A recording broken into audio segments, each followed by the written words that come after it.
Blast me to Calmer's skull. It's time for the Mad Merlins Warhammer 40,000 Imperium Journey. Issue 75, Part 1. Lore, Build and Paint Guides. Hello everyone, and welcome back to the Mad Merlins Warhammer 40,000 Imperium Journey. So we're moving on with our March delivery, February delivery, finally. And we have issue 75 here.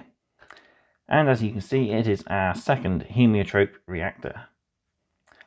So before we get into anything, don't forget to, of course, like this video if you are enjoying the content.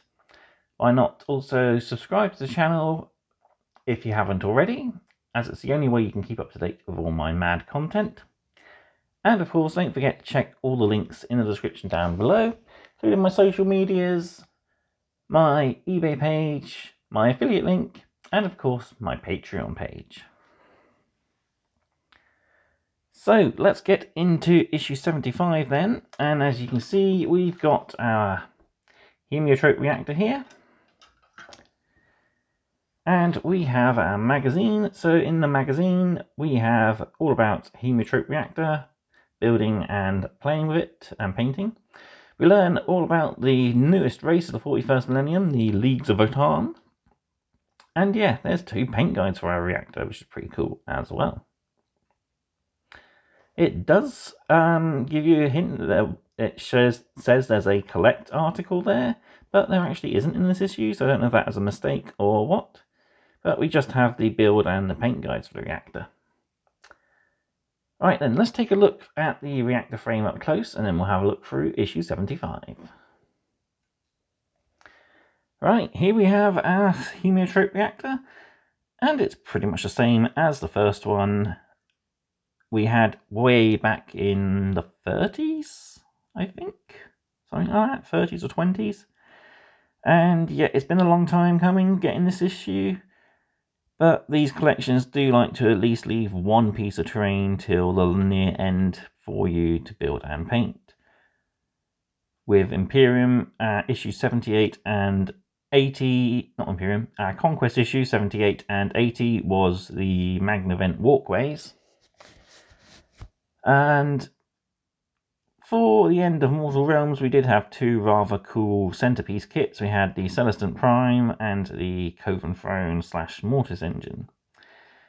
But in this, we've got quite early in the last few issues. So we've got our reactor here, 2 halves making out the main shell. We've got 2 side, front and rear caps. We've got our pipe, which can be put on either of the ends or on the back cap there. Then we have our stacks, end caps for the pipes and the attachment area for the stacks, plus some extra little detail bits as well. Not a lot on this side, it's all the inside bare plastic pieces. So yeah, this is pretty much where you're getting all your detail. And yeah, can't wait to build and paint this, adding it to my collection. I already have one left over from Conquest, actually, that I need to paint. I've got it primed, but that's as far as I got. I've also still got the galvanic crane to paint as well. It's primed red. But yeah, I've still got all the details to pick out. There's a lot of Conquest stuff I never got around to finishing. Right then, let's take a look through issue 75. Okay, here we have issue 75 of Imperium. And we've got a nice lot of lore to go through. So, our full contents list is Leagues of Votann, Chaos Demons of Nurgle, Warzone Daravar, and a story, An Obstacle to Acquisition. Building and paint guides for our Haematrope reactors, and then we have a battle which is actually set on a spacecraft, which is pretty cool. Right, first up then we've got faction details for the newest newest faction within the 41st millennium, and this is the Leagues of Votann. The kin of the Leagues of Votann are amongst the least understood of the galaxy's races. They are a hardy and technologically advanced race, able to survive and prosper in the most inhospitable regions of the galaxy. Another inquisitorial report here that goes on to detail what little the Inquisition has gathered about the kin themselves.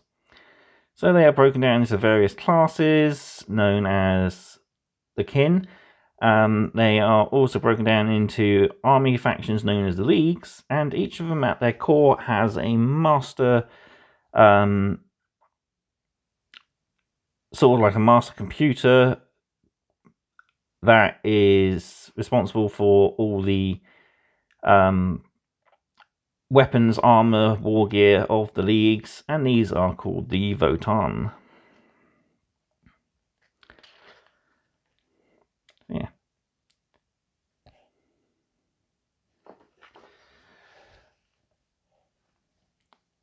On the back then we got a little bit about the Seekers and what the leagues are. So the Seekers and Delvers, they are often traders, will go to great lengths to acquire anything and anything, especially technology. Rumoured that the leagues are actually long lost relatives of humanity. Much of their technology seems to bear the signs of Terran origin, and it is suspected amongst the Dectus Mechanicus that these are actually long lost from before the days of the Horus Heresy. But yeah, pretty cool background there. And then the Votan cores, so these are like the technologically advanced devices, which is at the core of every league, and these are referred to as the Votan. And yeah, they're basically advanced cogitation devices that help create artificial intelligence, create war gear. The exact nature is yet to be deciphered, but if assumptions are correct, these devices may pose a lethal threat to the galaxy. And finally, we got a couple of symbols of the different greater leagues. And then each of the armies, as we know, are known as a league itself. There's ones such as the Trans-Hyperion Alliance, the Cronus Hegemony, and the Urani Serta Regulates. So yeah, really nice update to the classic squat faction that Warhammer used to have. But yeah, really cool. And yeah, I think they got a good future in the range as a whole.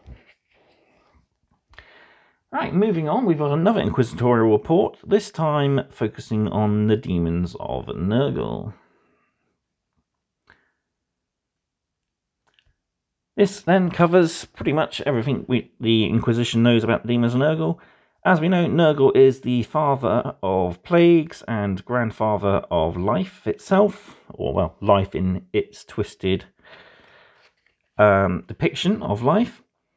So the plague bearers are the most common of the Nurgle demons. They're usually cyclopean creatures with a single protruding horn.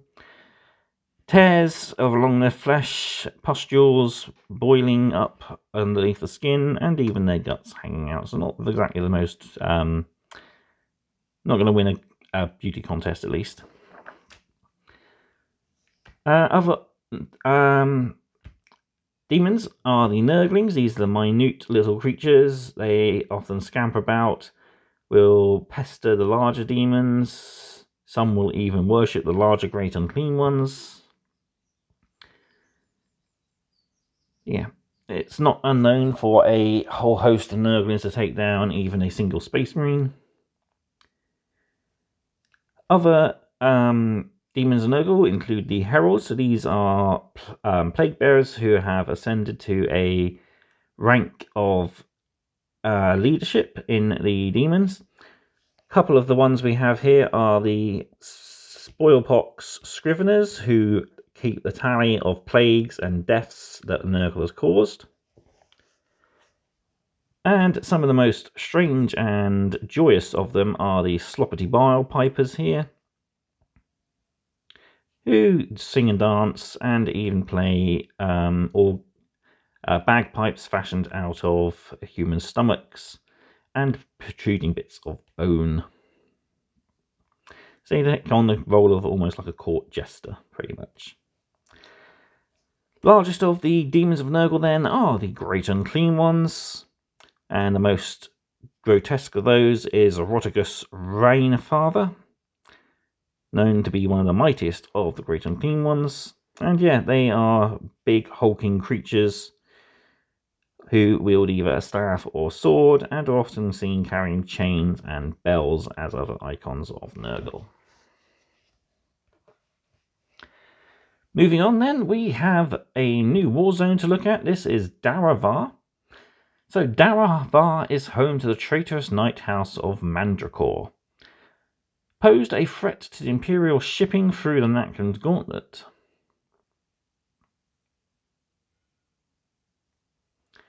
The Castellans of the Rift Space Marines chapter, ordered by Rubute Gilliman to defend the Rift, took it upon themselves to seize this world.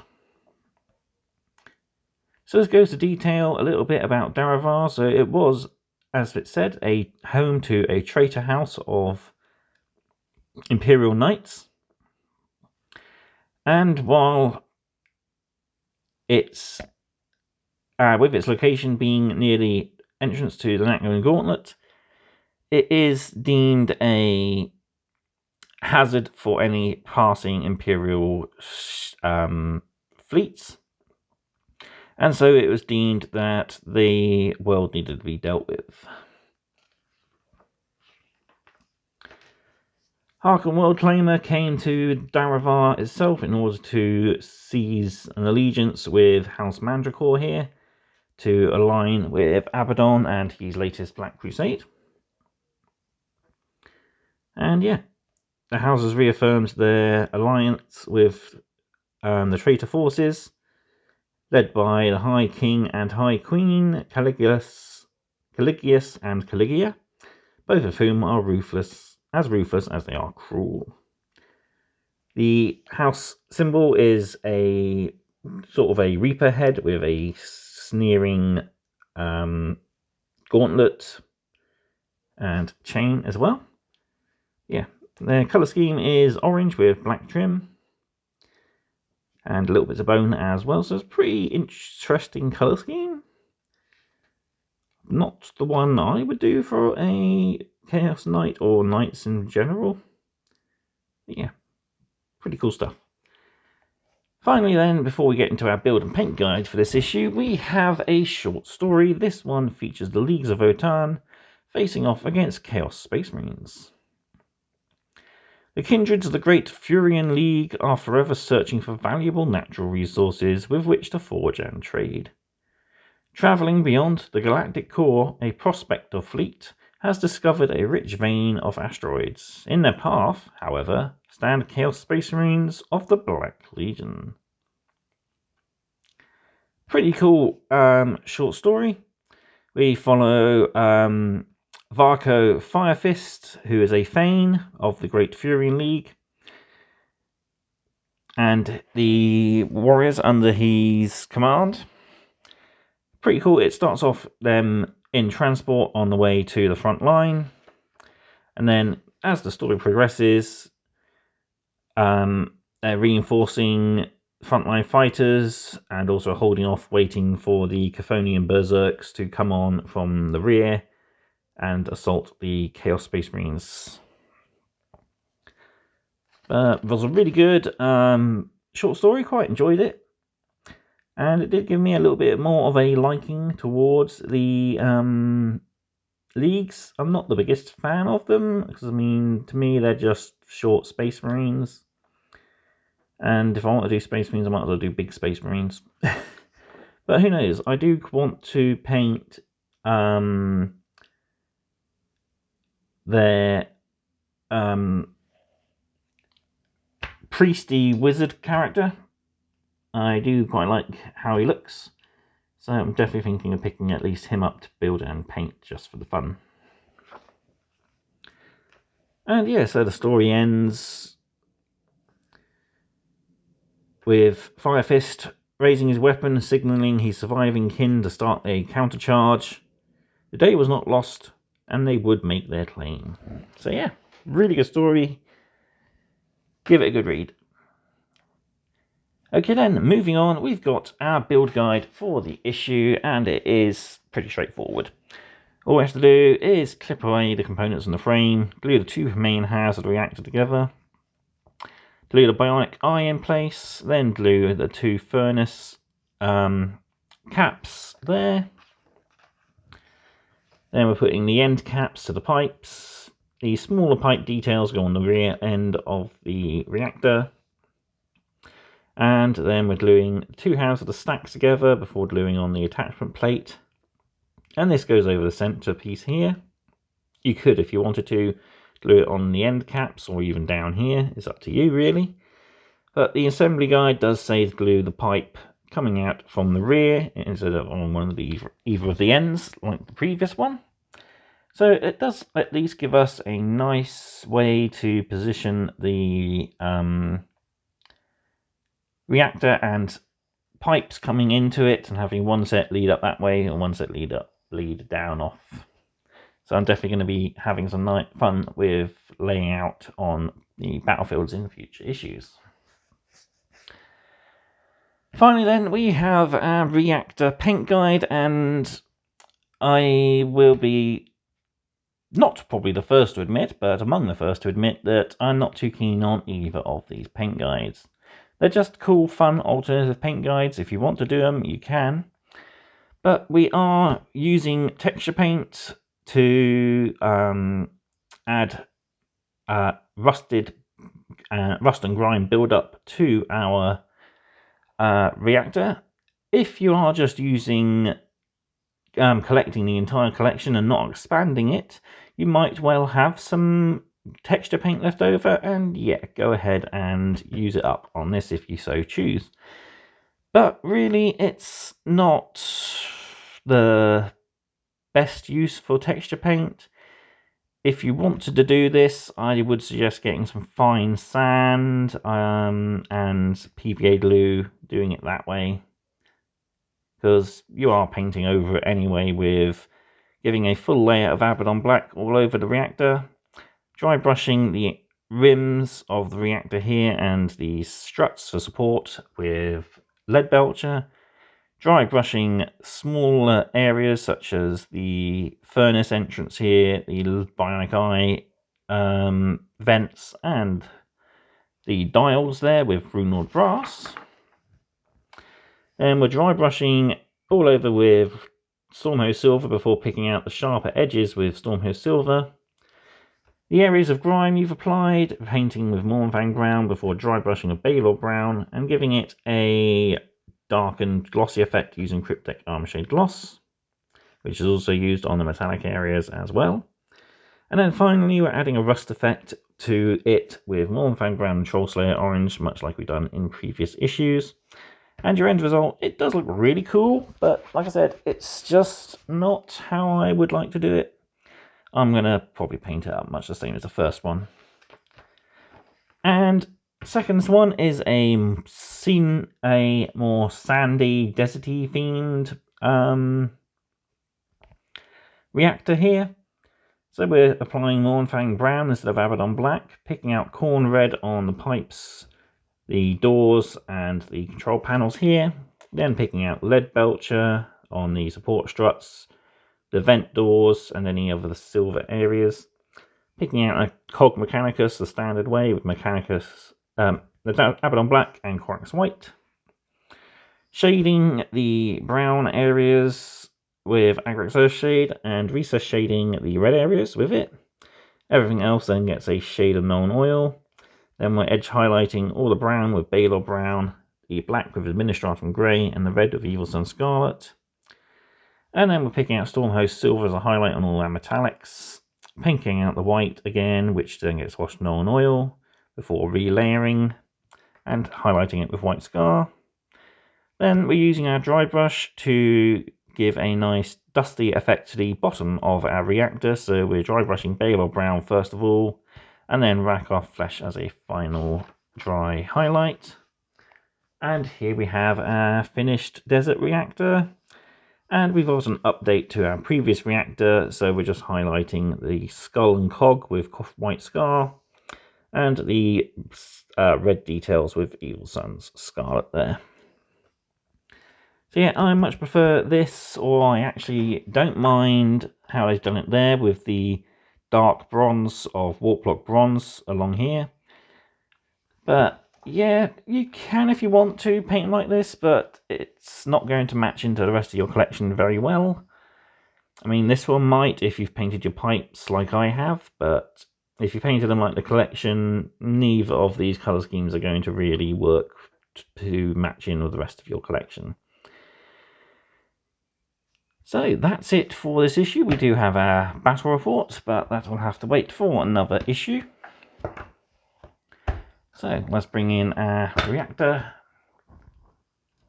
and I'll give you my final thoughts on issue 75. Pretty cool issue. I really think the information, lore, etc. is more worth than the actual reactor itself. It's just another piece of terrain. This is my fourth one of these, so it's not exactly something I'm overly joyed in having. I was more interested in the newer Mechanicus ruins, though I would have liked to have had the